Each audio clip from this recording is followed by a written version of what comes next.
Hello students, class 12 की maths की जो फर्स्ट बुक है इसमें पहला चैप्टर हम इस वीडियो में पढ़ेंगे संबंध एवं फलन। और इस चैप्टर के जो पहले आपकी एक्सरसाइज है 1.1, इसमें आप सबसे पहले ये समझिए कि आपके जो संबंध हैं किसी भी समुच्चय ए पर अगर परिभाषित हैं तो वो कितने प्रकार के होते हैं। तो इसमें आपके पहला जो प्रकार है वो आपका है रिक्त संबंध और दूसरा आपका है सार्वत्रिक संबंध। तो उससे संबंधित आपके बुक में कोई सवाल नहीं है। और इसके बाद आपके जो मुख्य इसमें जिस पर आधारित आपको सवाल मिलेंगे प्रश्नावली 1.1 के, तो सबसे पहला आपका आता है स्वतुल्य संबंध, फिर आता है सम्मित संबंध और फिर आता है संक्रामक संबंध। अब ये क्या है आप इनको देखिए पहले। तो इसमें आप देखिए समुच्चय पर परिभाषित संबंध आर स्वतुल्य संबंध कहलाता है यदि प्रत्येक ए बिलोंग्स टू ए के लिए ए बिलोंग्स टू आर है। स्वतुल्य संबंध किसी भी आप कोई भी इसमें आपको संख्या दे रहेगी, कोई संबंध दे रहेगा तो उसका संबंध उसी पर अप्लाई करते हैं। जैसे कोई समुच्चय ए है और समुच्चय ए क्या है, किसी भी नगर के निवासियों का समुच्चय है और उसमें कोई व्यक्ति राम है। तो स्वतुल्य संबंध के लिए हम क्या करेंगे कि कोई भी व्यक्ति स्वयं का माना ए बी का भाई है या राम श्याम का भाई है, तो कोई भी स्वयं का भाई नहीं हो सकता। अर्थात स्वतुल्य संबंध के लिए हम उसका संबंध उसी पर अप्लाई करते हैं और यदि वो संबंध सत्य सिद्ध होता है तो वो स्वतुल्य संबंध आपका है, अन्यथा वो नहीं है। जैसे किसी तल में आप रेखाएं खींचेंगे तो प्रत्येक रेखा अपने समांतर होती है, ये स्वतुल्य संबंध को परिभाषित करता है। लेकिन कोई भी रेखा अपने ही लंबवत नहीं होती, ये स्वतुल्य संबंध को परिभाषित नहीं करता। तो स्वतुल्य संबंध क्या हुआ, किसी भी संबंध को उसी फंक्शन पर या उसी फलन पर या उसी पद पर जो भी आपको संबंध दिया उसको उसी पर अप्लाई करना है। दूसरा आपका क्या आता है सम्मित संबंध। सम्मित संबंध में क्या है आपका, सम्मित संबंध में जो पहले का संबंध दूसरे से है वही दूसरे का पहले से होगा। जैसे राम श्याम का भाई है तो श्याम भी राम का क्या होगा, भाई होगा। यानी जो पहले का संबंध दूसरे से वही दूसरे का संबंध पहले से सत्य सिद्ध होता है तो वो स्वतुल्य संबंध है। ठीक है। पर यदि राम श्याम का पिता है तो श्याम राम का पिता भी नहीं हो सकता, यानी यहाँ पे ये स्वतुल्य संबंध और सम्मित संबंध आपका नहीं होगा। और संक्रामक संबंध में क्या होता है, आपके किसी भी समुच्चय ए के अवयव ए बी सी हैं, वो ए के अवयव होने चाहिए। तो जो संबंध ए का बी से है, बी का सी से है, वही ए का सी से होना चाहिए। इसका सबसे अच्छा उदाहरण क्या है, जैसे कोई ए बी का भाई है, बी सी का भाई है, तो फिर ए भी सी का भाई होगा। यानी जो ए का संबंध बी से है, बी का सी से है, तो ए का भी सी से होना चाहिए। तो समझे संक्रामक संबंध को परिभाषित करता है। तो तीन संबंध आपके हो गए। अब देखिए इसमें प्रश्नावली आपकी 1.1। ये देखिए पहला सवाल प्रश्नावली 1.1 का। पहला सवाल में क्या है कि निर्धारित कीजिए कि क्या निम्नलिखित संबंधों में से प्रत्येक स्वतुल्य सम्मित या संक्रामक है। तो पहला सवाल आपको क्या दिया, आपको समुच्चय ए दिया हुआ है। ए में आपके 1 से लेकर 14 तक की आपकी प्राकृतिक संख्याएं हैं और संबंध क्या है, x y such that 3x - y = 0। तो हमें इसमें इन तीनों संबंधों की जांच करनी है। तो आइए इसको देखते हैं सवाल को। देखिए सवाल आपका क्या है, समुच्चय ए 1 से लेकर 14 तक की प्राकृतिक संख्याएं हैं और संबंध आर आपको दिया हुआ है x y such that 3x - y = 0। अब आप इसका पहले मतलब समझ लीजिए। समुच्चय ए में जब आप ए क्रॉस ए करेंगे, जो आपने 11th क्लास में दूसरे चैप्टर में ये किया है, 2.2 के सवाल ऐसे था आपके, तो इसमें ए क्रॉस ए करते हैं और ए क्रॉस ए करने पर आपको इस तरह से मिलते हैं, ब्रैकेट के अंदर दो एलिमेंट आपको दो अवयव मिलते हैं। इन्हें कहते हैं हम क्रमित युग्म। और जो पहले नंबर पर होता है उसे क्रमित युग्म का प्रथम घटक कहते हैं, जो दूसरे नंबर पर होता है उसे क्रमित युग्म का द्वितीय घटक कहते हैं। तो आप एक्स वाई का मतलब समझेंगे, जब ए क्रॉस ए करेंगे तो ए क्रॉस ए करने पर आपको क्या मिलेगा, इस तरह से क्रमित युग्म मिलेंगे। तो मैं आपको हल्का सा ऐसे बता देता हूँ, आप ये देखिए। जैसे हमारा ये है ए, ये मैं थोड़ा आपको 11 का बता रहा हूँ। इसके एलिमेंट है 1 2 3 और हमने ए क्रॉस ए किया, यानी 1 2 3 के गुणा 1 2 3 में। तो इसमें आपको क्या मिलेगा, 1 1 मिलेगा, 1 2 मिलेगा और 1 3 मिलेगा। 1 2 2 1 मिलेगा, 2 2 और 2 3, फिर 3 1 3 2 3 3।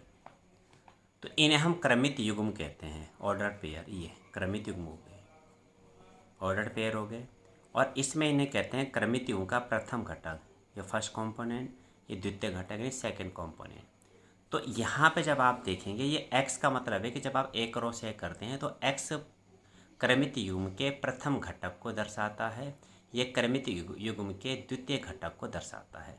और इनमें संबंध क्या है, 3x - y, यानी प्रथम घटक का 3 गुना माइनस द्वितीय घटक बराबर 0। अब इसमें हम संबंध की जांच करते हैं। तो सबसे पहला हमारा क्या आएगा, हमें दिया है 3x - y = 0। तो हम इसमें क्या करेंगे, 3x = y कर दिया। अब y की जगह हम x रखेंगे, क्योंकि स्वतुल्य संबंध के लिए उसका संबंध उसी पर हमें जांच करना है कि सत्य सिद्ध होता है या नहीं होता है। तो क्या करेंगे, x = y रखने पर ये रख दिया। अब आप ये देखिए कि कोई भी संख्या अपनी ही 3 गुनी के बराबर नहीं हो सकती, कोई भी संख्या अपनी ही 3 गुनी के बराबर नहीं हो सकती। तो क्या लिखेंगे, परंतु 3x ≠ 0।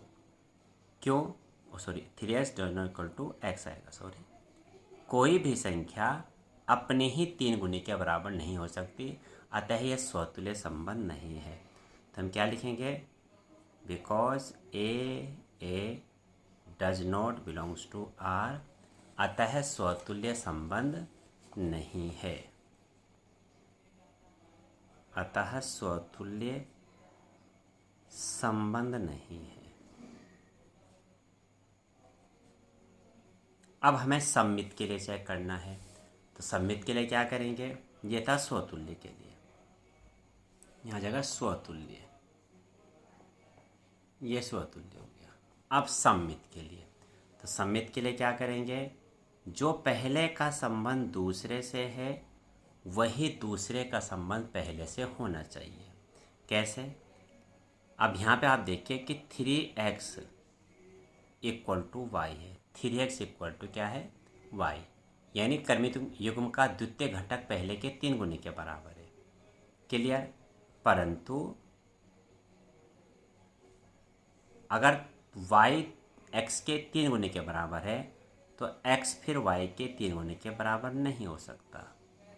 आप सिंपल से देखिए कि माना मैं आप में अपना रिलेशन बताऊं कि मेरी उम्र तुम्हारी 3 गुनी है, तो फिर तुम्हारी उम्र मेरी उम्र की 3 गुनी नहीं हो सकती। यानी जो मेरी उम्र का तुमसे संबंध है वो मेरी उम्र का तुम्हारी उम्र से नहीं हो सकता। यानी ये इसके 3 गुने के बराबर है, तो फिर ये इसके 3 गुने के बराबर नहीं हो सकता। यानी जो पहले का संबंध दूसरे से है वही दूसरे का पहले से सत्य नहीं हो रहा है, अतः सम्मित संबंध नहीं है। तो हम क्या लिखेंगे, चूँकि A-B बिलोंग्स टू R, परंतु ये फॉर्मूले के अकॉर्डिंग लिख रहे हैं हम, B-A does not belongs to R, अतः सम्मित संबंध नहीं है। इसे लिख देंगे, ये लिख दिया, अतः सम्मित संबंध नहीं है। अब तीसरा हम देखेंगे संक्रामक के लिए। तो संक्रामक में क्या होगा, जो पहले का संबंध दूसरे से है, दूसरे का तीसरे से है, तो पहले का फिर तीसरे से वो परिभाषित होना चाहिए। तो इसको देखिए, तो देखिए संक्रामक के लिए इसमें क्या था, जो 3x था यानी y x के 3 गुने के बराबर है, ठीक, तथा जो z है वो y के 3 गुने के बराबर होगा। अगर ऐसा संबंध है, y x के 3 गुने के बराबर है, z y के 3 गुने के बराबर है, तो क्या x y के z के 3 गुने के बराबर होगा। तो यहाँ पे क्या आ जाएगा, 3z is not equal to x। y x के 3 गुने के बराबर यदि होता है और z y के 3 गुने के बराबर होता है, किंतु फिर x z के 3 गुने के बराबर नहीं होगा। आप कोई से भी नंबर इसमें लेके देख सकते हैं। तो ये पहले का जो दूसरे से संबंध है, दूसरे का जो तीसरे से है, पहले का दूसरे से, दूसरे का तीसरे से, लेकिन फिर पहले का तीसरे से संबंध नहीं है, अतः यह संक्रामक संबंध नहीं है। जैसा आप लीजिए x माना आप 3 लीजिए तो y कितना हो गया 9, यानी x का 3 गुना।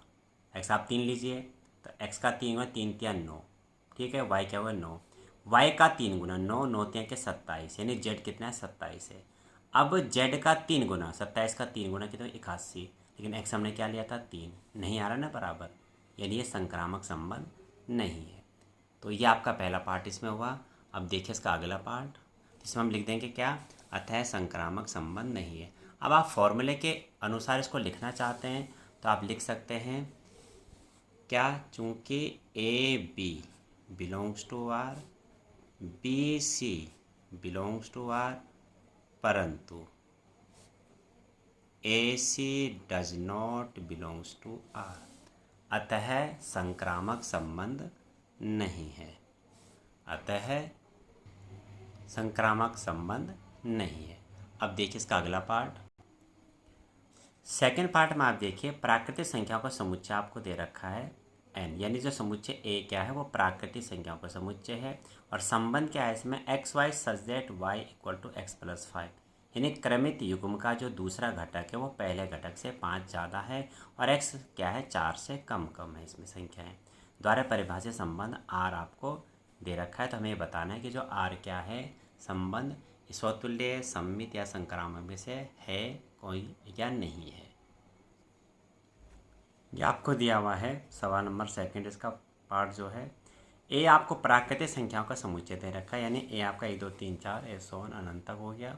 और इसमें आप देखिए आर जो संबंध है x y such that y equal to x+5, x less than equal to 4, less than 4 है तो इक्वल टू भी नहीं है। तो इसमें आप ये देखिए कि आप जब इसमें इसको रोस्टर फॉर्म में लिखेंगे, ये तो समुच्चय निर्माण रूप में है, रोस्टर फॉर्म में जब इसको हम लिखेंगे रोस्टर रूप में, तो क्रमित युग्म का जो प्रथम घटक है वो 4 से कम लेना है, यानी हम 1 लेंगे, और y जो द्वितीय घटक है वो इससे 5 ज़्यादा है, तो 1 और इससे 5 ज़्यादा क्या हो जाएगा आपका ये, तो 1 और आपका क्या हो जाएगा ये 6, फिर आप 2 लेंगे तो 2 से 5 ज़्यादा 7, फिर 3, 3 से 5 ज़्यादा 8, तो 1 6 2 7 और 3 8। अब 3 से ज़्यादा नहीं ले सकते x, क्योंकि यहाँ क्या लिखा है x लेस देन 4, ये हो गया। ये हमने इसको रोस्टर फॉर्म में लिख दिया। आप ये ध्यान रखना कि प्रत्येक सवाल में ऐसा संभव नहीं है कि आप समुच्चय ए को रोस्टर फॉर्म में दिखा सकें। यहाँ पे समुच्चय बहुत छोटा था, आपको एक लिमिट दे रखी थी 4 से छोटे छोटे प्राकृतिक संख्याएं, इसलिए हमने इसे रोस्टर फॉर्म में लिख दिया है। अब इसमें आप ये देखिए कि कोई भी समान अवयव इसमें आपके नहीं है। स्वतुल्य होने के लिए क्या होना चाहिए, 1 1 या 2 2 या 3 3 होना चाहिए था, सेम एलिमेंट होने चाहिए थे, क्रमित युग्म का प्रथम और द्वितीय घटक एक जैसे होने चाहिए थे, तब तो वो स्वतुल्य संबंध होता, अन्यथा ये नहीं है। इसके बाद सममित के लिए क्या होगा, अगर 1 6 है तो फिर 6 1 भी होना चाहिए, यहाँ पे नहीं है। अगर 2 7 है तो 7 2 होना चाहिए था, उसका उल्टा। 3 8 है तो 8 3 होना चाहिए था, यानी ये सममित भी आपका नहीं है। संक्रामक के लिए क्या होना चाहिए था, 1 6 है, फिर आपका क्या है दूसरा 6 7 होना चाहिए था, फिर 1 7, इस तरीके से होना चाहिए था। तो फिलहाल ये आपका संक्रामक भी आपका ये नहीं है। तो तीनों संबंध इसमें हमने जांच करके देखा, तीनों संबंध आपके नहीं है। तब इसको हम लिखते हैं, तो ये देखिए इसको हमने लिख दिया है 1 1 does not belongs to R, आपका 1 1 इसमें बिलोंग नहीं कर रहा है, अतः स्वतुल्य संबंध नहीं है। सममित के लिए 1 6 तो बिलोंग कर रहा है, लेकिन 6 1 यानी इसका अपोजिट नहीं है, तो यानी ये सममित संबंध भी नहीं है। अगर 1 6 है तो 6 1 होना चाहिए था, अगर 2 7 है तो 7 2 भी होना चाहिए था, नहीं है। 3 8 है तो या फिर 8 3 होता। किसी भी एक क्रमित युग्म का आपको जो व्यक्तिक्रम मिलना चाहिए था, तो समझे सममित संबंध होता है, यहाँ पे ऐसा नहीं है, अतः सममित संबंध नहीं है। और तीसरा संक्रामक के लिए 1 6 बिलोंग्स टू आर है, लेकिन फिर 6 11 नहीं है, देखो नहीं है, और 1 11 तो बिल्कुल भी नहीं है, इसलिए संक्रामक संबंध भी नहीं है। तो तीनों संबंध में से कोई सा संबंध नहीं है। देखिए इसका अब इसका आपका आएगा थर्ड पार्ट। थर्ड पार्ट में देखिए आपको दे रखा है समुच्चय ए जो है वो 1 से लेकर 6 तक की प्राकृतिक संख्याएं हैं, और आर जो इसमें संबंध है x y such that y भाज्य है एक्स से, वाई का मतलब कर्मित युग्म का द्वितीय घटक पहले घटक से भाज्य है, ये इसमें संबंध है। तो हमें इसमें तीनों संबंध की स्वतुल्य, सममित और संक्रामक की जांच करनी है। आइए सवाल को देखते हैं।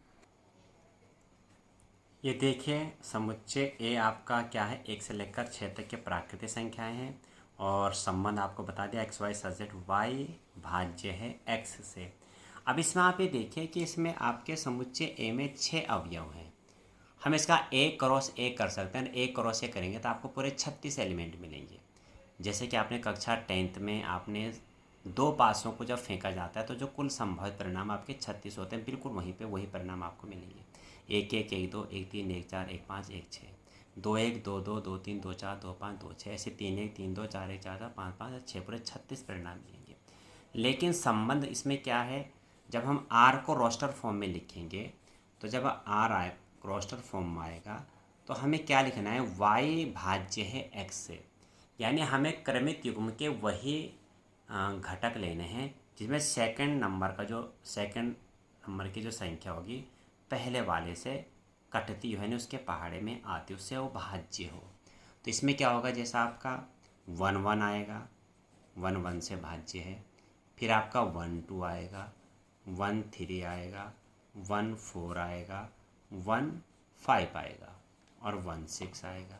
यानी दूसरे नंबर पे जो लिखा हुआ है पहले नंबर वाले से वो क्या है, भाज्य, यानी 1 के पहाड़े में 6 भी आ रहा है, 5 4 3 2 1 आ रहे हैं। फिर आपका 2 1 2 2 2 3 भी आएगा। 2 1 नहीं लेंगे क्योंकि 2 और 1 जो है 2 के पहाड़े में नहीं आता है। 2 2 हम लेंगे।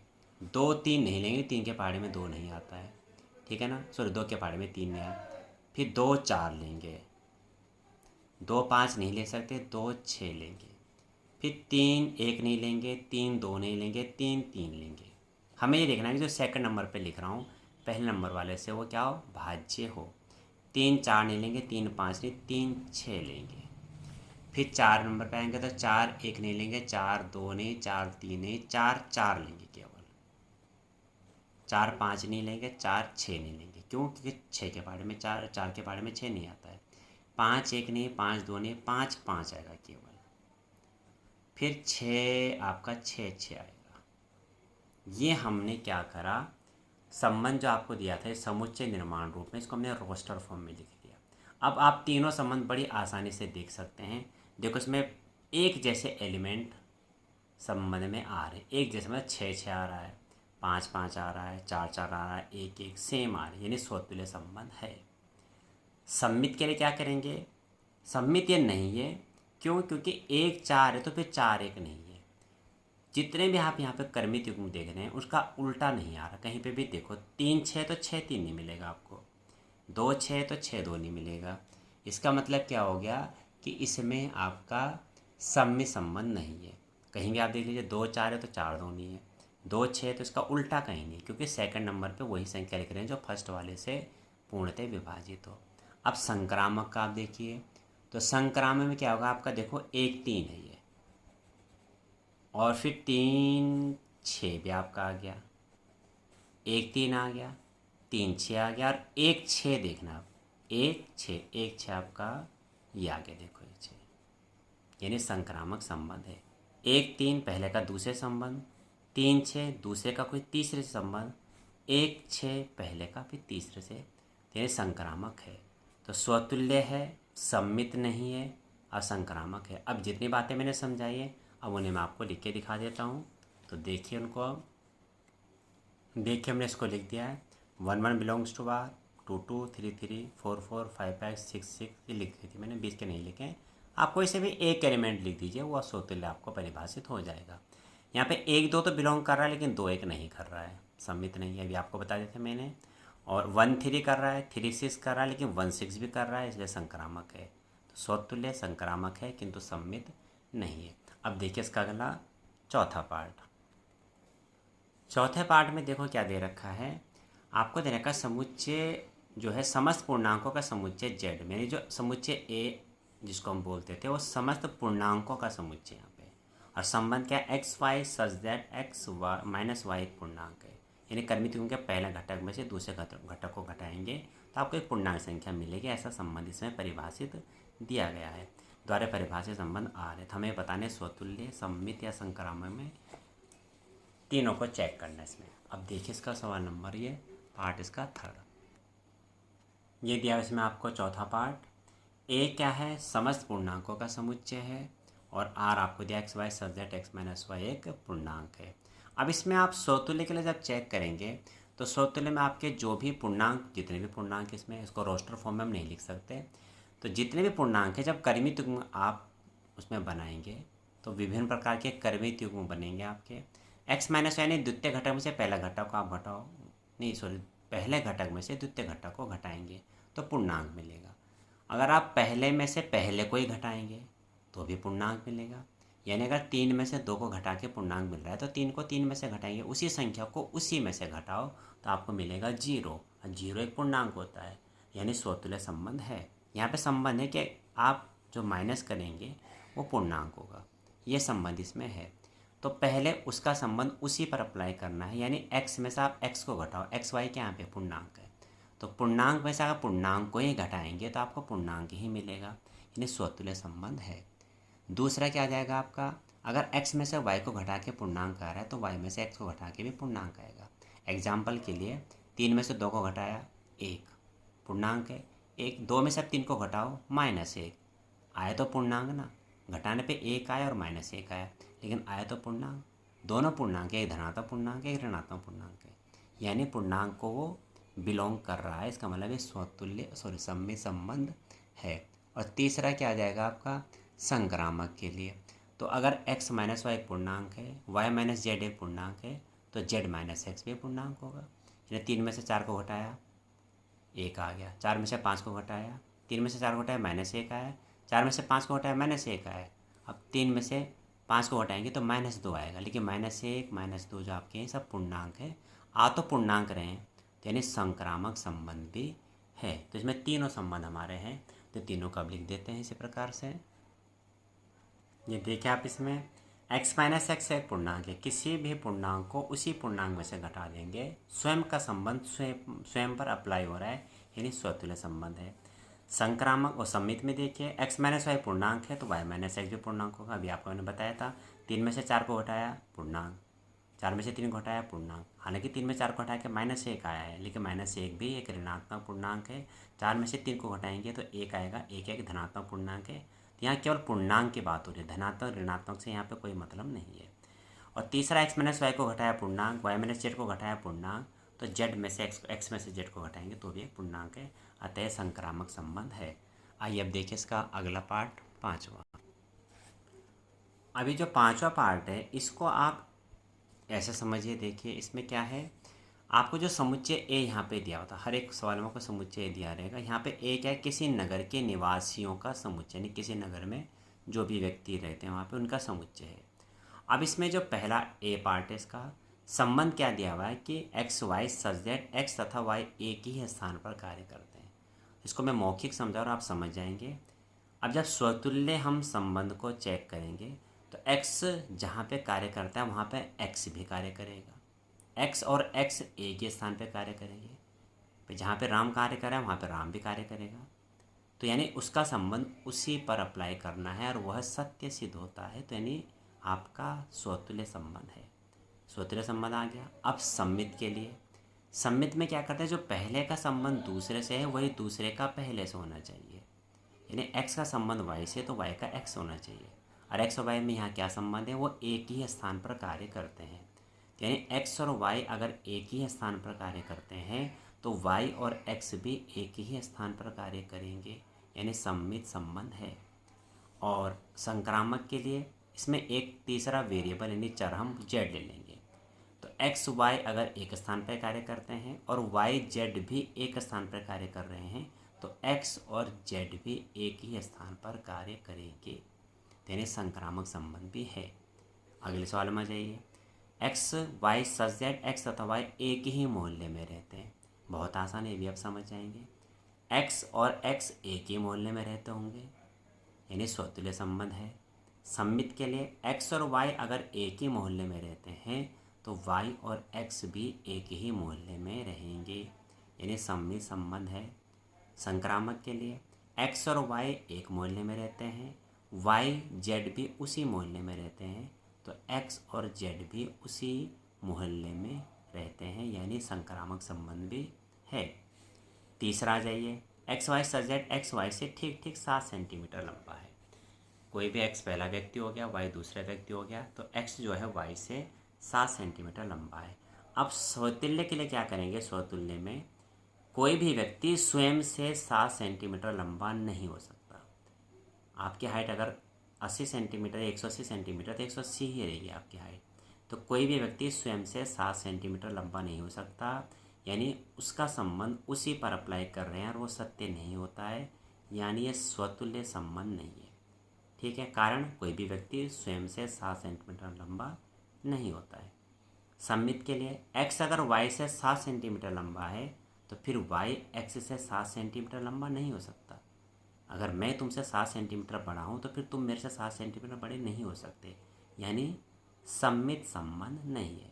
और संक्रामक के लिए एक तीसरा वेरिएबल z लेंगे, x y से 7 सेंटीमीटर लंबा है, y z से 7 सेंटीमीटर लंबा है, फिर x z से 7 सेंटीमीटर लंबा नहीं हो सकता, यानी संक्रामक संबंध नहीं। इसमें तीनों के तीनों संबंध आपके नहीं है। डी में आ जाओ, एक्स वाई सजेट एक्स वाई की पत्नी है, तो स्वतुल्य के लिए क्या होगा, कोई भी व्यक्ति या कोई भी आपका चाहे स्त्री हो या पुरुष हो स्वयं की पत्नी नहीं हो सकता, इसलिए स्वतुल्य संबंध नहीं है। सममित के लिए एक्स अगर वाई की पत्नी है तो फिर वाई एक्स की पत्नी नहीं हो सकता, सममित संबंध नहीं है। और जेड के लिए एक्स अगर वाई की पत्नी है, वाई जेड की पत्नी है तो एक्स जेड की पत्नी नहीं हो सकता। पहली बात इसमें दूसरा वाला संबंध भी सत्य नहीं होगा, एक्स अगर वाई की पत्नी है तो वाई जेड की पत्नी कैसे हो सकता है, यानी संक्रामक संबंध भी नहीं है। और एक्स वाई का पिता है, बिल्कुल नहीं, इसमें तीनों संबंध नहीं होंगे। कैसे, एक्स वाई का पिता है तो फिर वाई एक्स का पिता नहीं होगा, वो तो उसका बेटा होगा। ठीक है, एक्स वाई का पिता है और वाई जेड का पिता है संक्रामक के लिए, तो क्या हो जाएगा आपका, फिर एक्स जेड का पिता नहीं हो सकता, इसमें भी तीनों संबंध आपके नहीं है। तो मैंने आपको वर्बली बता दिया, आपके समझ में आ गया होगा। अब सवाल नंबर देखिए दूसरा, इसमें क्या है, सिद्ध कीजिए कि वास्तविक संख्याओं के समुच्चय में R a b such that a less than equal to b square द्वारा परिभाषित संबंध आर ना तो स्वतुल्य है, न सममित है, ना ही संक्रामक है। इसे देखिए दूसरा सवाल को। देखिए दूसरा सवाल आपका क्या है, ए वास्तविक संख्याओं का समुच्चय है और आर आपको कह दिया a b such that a less than equal to b square. अब तीनों संबंध को हमें सिद्ध करना है कि नहीं है। तो देखो कोई भी संख्या अपने ही वर्ग के बराबर नहीं हो सकती। अब आपके दिमाग में आ रहा होगा कि एक तो एक के वर्ग के बराबर होता है, लेकिन एक के अलावा और वास्तविक संख्याएं भी अगर आप रखते हैं, दो के वर्ग के बराबर नहीं हो सकता, 2 का वर्ग 4 हो जाता है। एक के अतिरिक्त कोई भी संख्या, एक और -1 का तो वर्ग एक ही हो जाएगा, पर एक का वर्ग क्या हो जाएगा आपका, एक ही होता है। तो कोई भी संख्या एक के अतिरिक्त और संख्याओं में ये संबंध सत्य नहीं आपका आएगा, इसके लिए स्वतुल्य संबंध ये नहीं है, क्योंकि कोई भी संख्या अपने वर्ग के बराबर नहीं होती है। एक को आप छोड़ दीजिए इसमें, क्योंकि और संख्याओं पर ये संबंध आपका परिभाषित नहीं होता है स्वतुल्य के लिए। सममित के लिए क्या होगा, अगर ए बी स्क्वायर के बराबर है तो फिर बी ए स्क्वायर के बराबर नहीं हो सकता, तो आपका ये सममित भी नहीं है। और तीसरा आपका क्या हो जाएगा, संक्रामक के लिए अगर ए बी स्क्वायर के बराबर है, बी सी स्क्वायर के बराबर है, तो फिर ए सी स्क्वायर के बराबर नहीं हो सकता, अतः यह संक्रामक संबंध भी नहीं है। अब इन तीनों को जो मैंने आपको समझाया इसको मैं लिख रहा हूँ, तो अब उसको समझिए। तो देखिए इसमें सममित स्वतुल्य संबंध के लिए कोई भी संख्या अपने वर्ग के बराबर नहीं होती, इसमें एक इक्वल टू का निशान भी लगा हुआ है। तो जैसे 4 का वर्ग क्या होगा 16, तो 4 16 के बराबर नहीं है। तो पहला वाला संबंध, ये जो इक्वल टू वाला संबंध तो नहीं सत्य बैठता। फिर आपको ये लग रहा हो कि लेकिन वर्ग वाला तो सत्य बैठता है, जैसे 4 का वर्ग क्या है 16, तो अपने 16 से छोटा है, यानी कोई भी संख्या अपने वर्ग से छोटी होती है। ये कुछ पूर्णांकों के लिए तो आपको सत्य दिखाई देगा, लेकिन अगर आप पूर्णांक देखो यहाँ पे क्या दिया है, आर क्या है, वास्तविक संख्याएँ, समुच्चय क्या वास्तविक संख्याएँ हैं। तो इसमें आप ये देखिए, अगर आप 1/3 लें, ये भी वास्तविक संख्या है, इसका वर्ग करें 1/3, तो 1/3 का वर्ग क्या हो जाएगा 1/9। अब आप ये देखिए कि 1/9 1/3 क्या छोटा है 1/9 से, नहीं, 1/3 बड़ा है। यानी कुछ वास्तविक संख्याओं के लिए वह अपने वर्ग से छोटी नहीं है। आप अगर पूर्णांक संख्याएं देखेंगे 3 और 3 का वर्ग 9, तो 3 छोटा है 9 से, यानी प्रत्येक आपको ये लगेगा कि प्रत्येक संख्या अपने वर्ग से छोटी है। लेकिन ये केवल पूर्णांकों के लिए सत्य है। अगर आप बटे में कोई संख्या लेंगे भिन्न में, तो 1/2 और इसका वर्ग 1/4। अब 1/2 और 1/4 में कौन बड़ा है? 1/2। लेकिन यहाँ तो छोटा बताया गया है कि कोई संख्या अपने वर्ग से छोटी होगी। तो यानी कुछ वास्तविक संख्या ऐसी हैं जो अपने वर्ग से छोटी नहीं है, जैसे 1/2 नहीं होती है। यहाँ लिख देता हूँ मैं, जैसे 1/2 और नॉट क्या है 1/2 1/4 से छोटी नहीं है, 1/4 से छोटी नहीं है, छोटी नहीं है। ऐसी 1/3 1/3 1/3 के स्क्वायर से नहीं होता है। 1/3 1/9 से छोटा नहीं होगा, क्योंकि 1/9 क्या है, इसमें 1/3 बड़ा है और इसका वर्ग करेंगे 1/9, वो क्या आपका छोटा है। ठीक है, तो इस प्रकार से ये आपका स्वतुल्य संबंध नहीं है। अब देखेंगे संक्रामक के लिए। तो देखिए सममित के लिए, यदि a b² से छोटा है तो फिर b a² से छोटा नहीं होगा। ठीक है, तो सममित संबंध नहीं है। जो पहले का संबंध दूसरे से और दूसरे का पहले से नहीं है, तो सममित संबंध आपका नहीं है। और तीसरा आपका आ जाएगा संक्रामक के लिए। तो संक्रामक के लिए क्या होगा, यदि a b² से छोटा है तथा b c² है, ठीक है, तो आपका a c² नहीं होता। मान लो a b² से छोटा है और b c² से छोटा है, लेकिन फिर a c² से छोटा नहीं होगा, अतः यह संक्रामक संबंध भी आपका नहीं है। तो इसको लिख देंगे, अतः संक्रामक संबंध नहीं है। तो इस तरह से आपका पहला दूसरा सवाल हुआ। अगले सवाल के लिए आप इसकी अगली वीडियो देखें।